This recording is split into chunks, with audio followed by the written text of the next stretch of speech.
The air in the Malacanang Palace press room was thick with tension, as if everyone present could sense that something momentous was about to unfold. Journalists sat on the edge of their seats, their eyes darting between their notepads and the official podium, waiting for the next headline to break.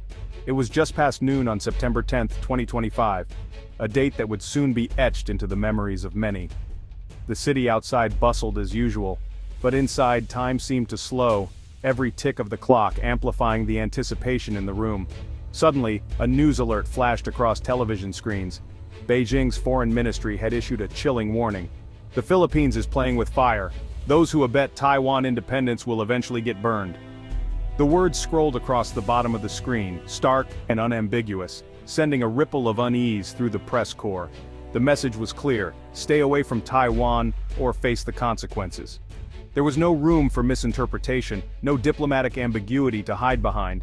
The world was being put on notice. This was not diplomatic nuance. It was a threat, delivered with the full weight of a superpower's authority. The atmosphere in diplomatic circles shifted palpably, as officials realized the stakes had just been raised. For weeks, rhetoric had escalated, with both sides trading barbs and warnings. But this felt different, a direct public admonishment aimed squarely at Manila, broadcast for the world to see. The tension that had been simmering now threatened to boil over. The spokesperson's face, broadcast on screens across Asia, was a mask of stern resolve. His eyes betrayed no hint of compromise, only the unwavering determination of a government drawing a line in the sand. He accused Manila of meddling in China's internal affairs, a phrase Beijing reserves for its most serious grievances. The accusation was not just a rebuke, it was a signal that patience was running thin. The growing security cooperation between the Philippines and the United States, especially near Taiwan, had crossed a line in Beijing's eyes. Recent joint military exercises, once routine, were now seen as provocations, drawing the ire of Chinese officials. China was drawing its red line in the waters that separate the nations, making it clear that any perceived encroachment would not be tolerated. The South China Sea, already a flashpoint, now felt even more volatile. The statement sent shockwaves through the Philippine political establishment. Lawmakers and officials, caught off guard by the severity of the warning, scrambled to assess the implications for national security and foreign policy.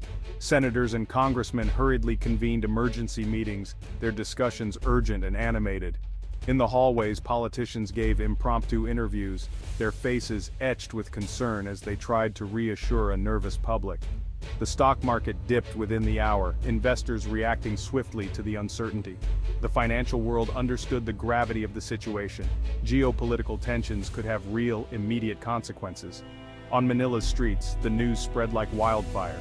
Commuters paused to check their phones, newsstands sold out of papers with bold headlines, and public screens replayed the warning on a loop. The city buzzed with anxious conversations. The abstract geopolitical chess game had suddenly become personal.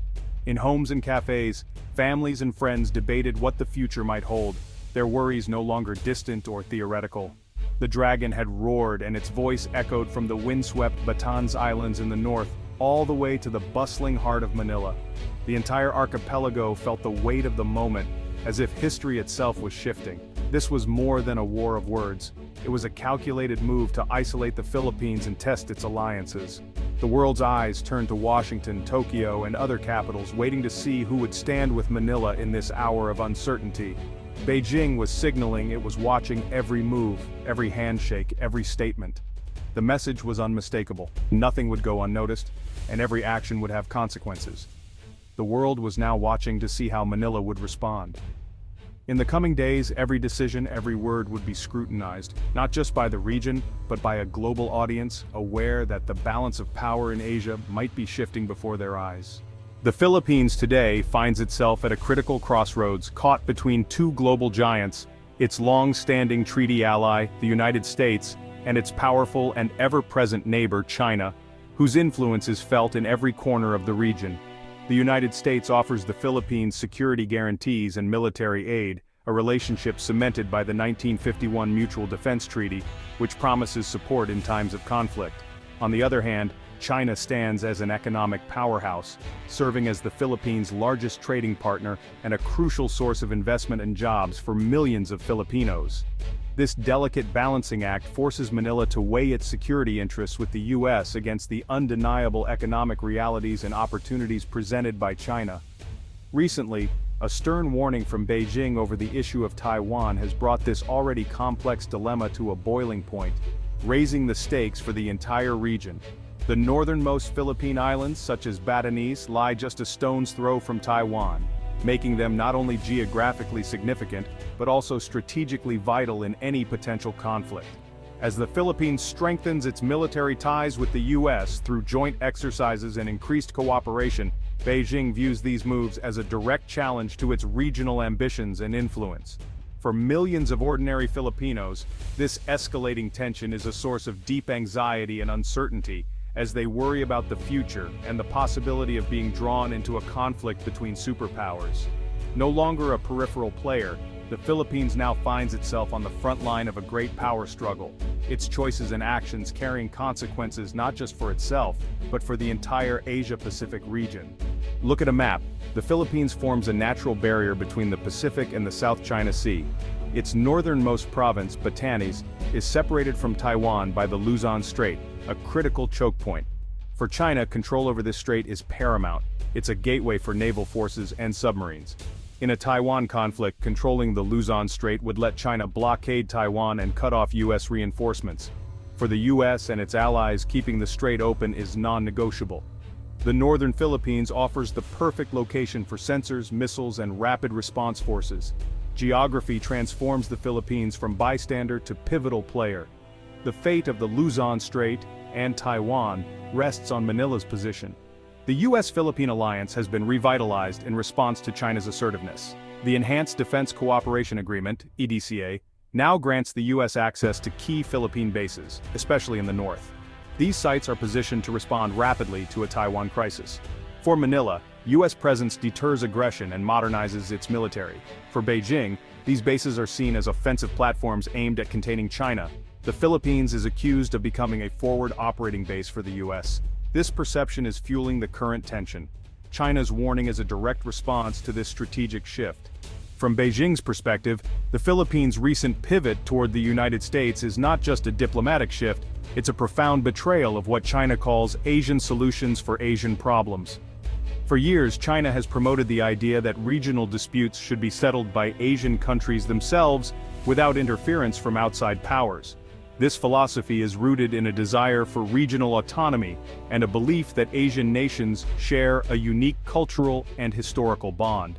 China's ambitious Belt and Road investments across Southeast Asia, including in the Philippines, were designed to foster economic interdependence and draw its neighbors closer into Beijing's orbit. These projects were more than just infrastructure, they were symbols of a shared future and mutual prosperity, intended to build trust and goodwill. Instead, Manila's growing alignment with Washington is seen by Chinese leaders as a direct rejection of China's vision for the region. The renewed military cooperation and visible U.S. presence in the Philippines are interpreted as Manila turning its back on its Asian neighbor in favor of a distant superpower. Nowhere is this tension more acute than over Taiwan. For China, Taiwan is not just a territorial issue, it's a core national interest, the most sensitive and emotionally charged topic in its foreign policy. Any hint of foreign support for Taiwan's defense is viewed in Beijing as an intolerable provocation, threatening China's sovereignty and unity. By granting the U.S. access to military bases near Taiwan, the Philippines is, in Beijing's eyes, crossing a dangerous line and interfering in what China considers its internal affairs. This move is seen as enabling American power projection right on China's doorstep, raising the stakes in an already volatile region. The result is a dangerous cycle of escalation. Manila seeks U.S. support to deter what it perceives as Chinese aggression, while Beijing responds by ramping up military pressure and conducting more frequent drills. Each side's actions are interpreted as threats, fueling mistrust and heightening the risk of miscalculation. In this tense environment, every defensive move is seen as an offensive one by the other side. The line between deterrence and provocation blurs, making it harder for either country to back down without losing face. China's latest warning to the Philippines is more than just rhetoric. It's a calculated test of Manila's resolve and a clear message to the entire region. Beijing wants to see whether the Philippines will stand firm or reconsider its choices under pressure. Ultimately, Beijing's goal is to have a compliant neighbor on its southern flank, not a U.S. ally that could threaten its interests. The stakes are high not just for the Philippines but for the balance of power in Southeast Asia. In Beijing's view, the Philippines has now crossed a red line, one that could have lasting consequences for regional stability and its own future. The world is watching closely. The Philippines' next moves will determine whether it is treated as a valued partner or a potential adversary in the eyes of its powerful neighbor. The tension has a human cost, especially for the 170,000 overseas Filipino workers in Taiwan. They live under the shadow of conflict, their livelihoods and lives at risk. Manila faces the nightmare of evacuating them if war erupts. In northern provinces like Batanes and Cagayan, fear is palpable. Fishermen worry about militarized waters, residents fear their towns could become targets. The U.S. presence brings both hope and anxiety. Society is divided. Some see the U.S. alliance as protection, others as provocation. The debate rages online and in families. The future is clouded by anxiety and uncertainty for millions of Filipinos. Today's crisis is layered atop decades of unresolved disputes. Taiwan remains Beijing's top priority. Reunification is non-negotiable. The U.S. officially acknowledges one China, but supports Taiwan's defense. For the Philippines, the South China Sea dispute is just as urgent. China's sweeping claims overlap with Philippine waters, despite a 2016 tribunal ruling in Manila's favor. Filipino fishermen face daily harassment. The Navy is routinely intimidated. These experiences drive Manila closer to the U.S. The fates of Taiwan and the West Philippine Sea are now dangerously intertwined. The region's waters are vital commercial arteries. 1/3 of global shipping passes through the South China Sea. Any conflict would cripple Philippine trade, spike shipping costs, and trigger shortages. The fishing industry, already suffering from Chinese harassment, would collapse in a wider conflict. Remittances from overseas workers, especially those in Taiwan, are at risk. Instability would scare off investors and tourists, threatening the economy. Beijing's warnings are economic threats as much as political ones. Manila must weigh every security move against potential economic fallout. There are no easy answers. The Philippine government walks a diplomatic tightrope, balancing security, economics, and diplomacy. It modernizes its military and strengthens the U.S. alliance to deter aggression. At the same time, it seeks Chinese trade and investment, hoping to separate security disputes from economic ties. But Beijing increasingly links the two, using economic leverage as a tool. Every move risks retaliation or loss. The Philippines stands at a crossroads. Its choices will shape the Indo-Pacific's future. Can it uphold sovereignty without sacrificing prosperity? The world is watching as Manila navigates the storm.